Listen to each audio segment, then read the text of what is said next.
Some 2 years ago, I accidentally read my first horror novel. I didn't even realize it was horror until I was like halfway through the book. And the worst part, I cannot even find the book anymore. It's like the book just disappeared.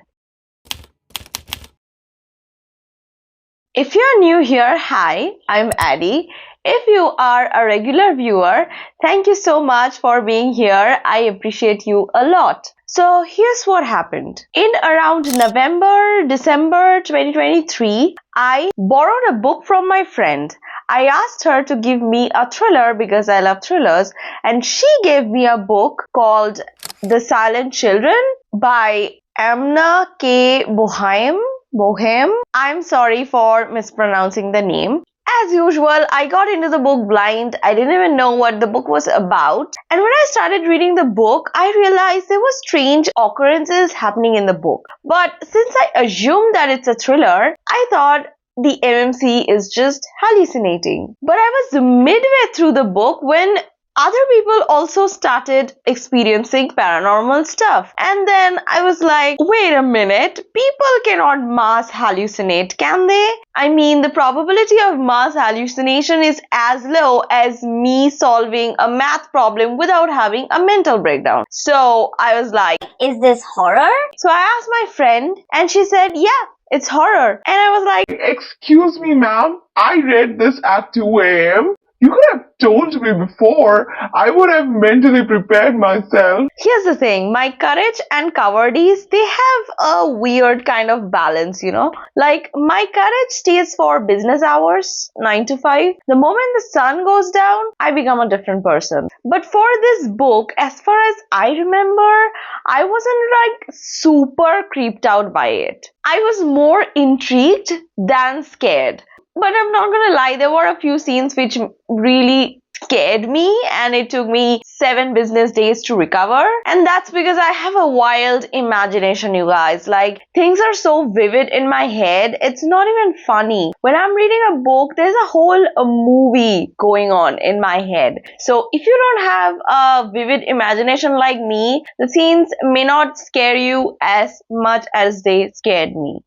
So that's how I discovered the book. Now that we are done talking about that, I'm gonna tell you what the book actually is about. The book The Silent Children is about a man named Max who uncovers his mother Annabelle's dark past. The book has dual timelines. One timeline shows late 1930s Vienna, the childhood of Max's mother Annabelle. A series of strange events occur in her life. First, her favorite maid Eva disappears, followed by her friend Oscar. Then, her brother gets murdered and her mother is taken away. Another timeline shows almost 70 years later, which was modern day in the book. It shows Max, who didn't have a really good relationship with his mother, reading a letter that his dying mother sent him. He also receives a photograph of her and her friend Oscar, a picture taken in 1938 with the words, "You knew," scrawled on the back. Now Max doesn't know what to do. Because he didn't have a good relationship with his mother, he was a little conflicted because his mother gave him the inheritance of her family home in Vienna. But eventually he starts investigating his mother's past and track down the mysterious Oscar. When he goes to this family home in Vienna, he realizes that something is wrong. He starts experiencing paranormal things in the house. He eventually finds his Oscar dude and he pieces together the sinister past of his mother. The book is haunting, but it's really sad, you know, like it's very tragic.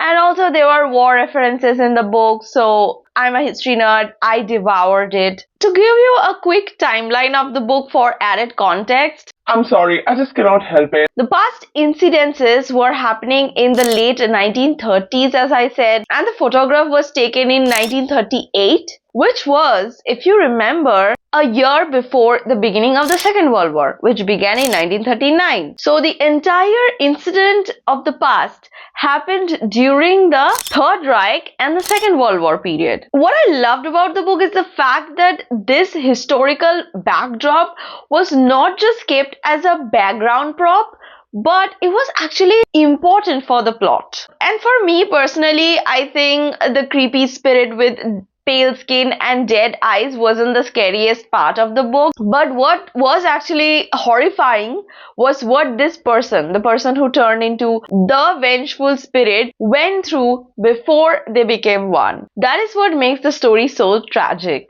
So as you can say, I've been really thinking about this book, like it actually imprinted on me. So I wanted to have a copy of my own. But guess what? I couldn't even find the book. I tried to look for a paperback, an ebook, and even an audiobook. I don't even listen to audiobooks, but I still tried to look for one. I couldn't find any. They are just not available in my country. I asked my friend and she said that she got the book from a pre-loved book sale, so I might find it if I look for it, but it also makes me wonder if that means the book is out of print. If that is so, I think it's really sad because it's one of those books that I believe deserves to be read by more people. So this video is kind of a call for help. If you know where I can find the book, please let me know in the comments below and share this video with more people so that more people can help me find it. If you are someone who have actually read this book, please come forward. I would love to talk about it.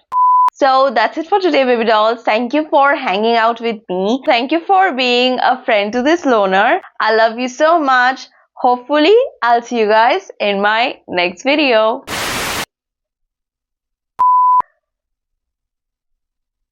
I mean, the probability of people mass hallucinating is, it is written in dual time.